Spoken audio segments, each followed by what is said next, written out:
One scenario that really freaks me out, just because I think society would just go completely insane within just a week's time.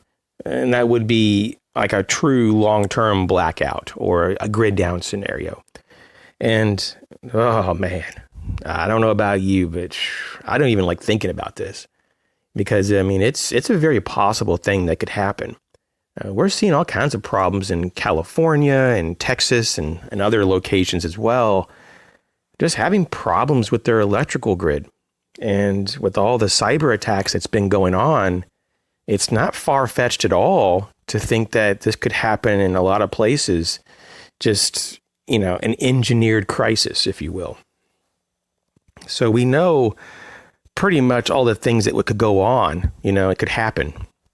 If you have no electricity, you couldn't turn your lights on in your home. If you have a furnace that's electric, you couldn't use that. If you have air conditioning, you couldn't use that. If you have an electric, range oven, well, you can't use that. You couldn't go up to the gas station and get gas, to get more fuel for like a gas generator because the pumps at the gas station use electric. So you need to be prepared ahead of time because once this happens, it's already too late. You have to just use what you have. And hopefully you have enough to get through. But I've been asked to talk about some of the things that, could be a good idea to do soon after this type of scenario. If it just happened and you just found out that it probably will be more of a long-term event, it might last a few weeks or maybe longer, what would you do? The first few things, or at least within the first day. So I put a few things together here. Over the years, I have talked about this on the channel, but my way of thinking about this does change a little bit. It kind of incrementally changes over time. And, it's the more you think about anything, the more you might make a change. So these are not so much like what you should do.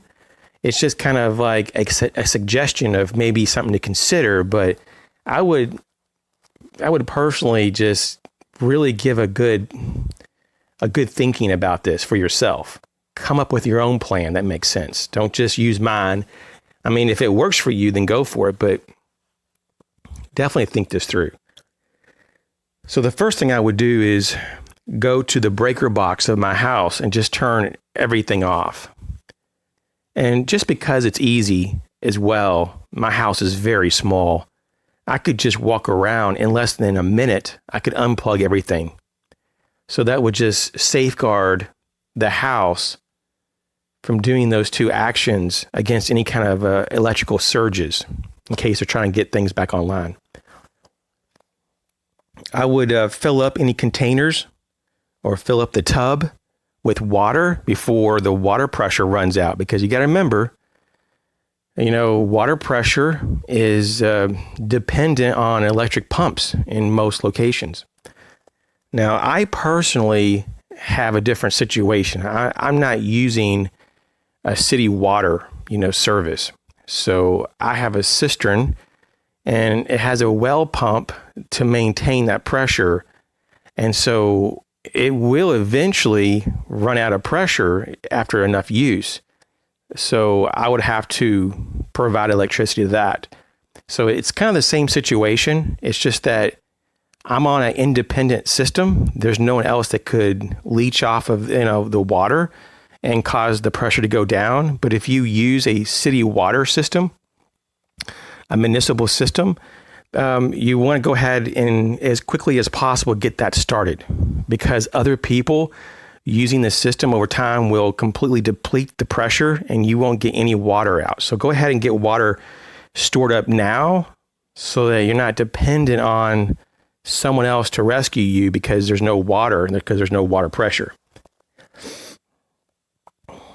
The next thing I would do is to set up and prep your backup electric replacement solution. So whatever it is that you can set up that you have, it could be something like a gas generator or a solar powered system, whatever, go ahead and get that set up if it's not set up already. Because some people have portable units.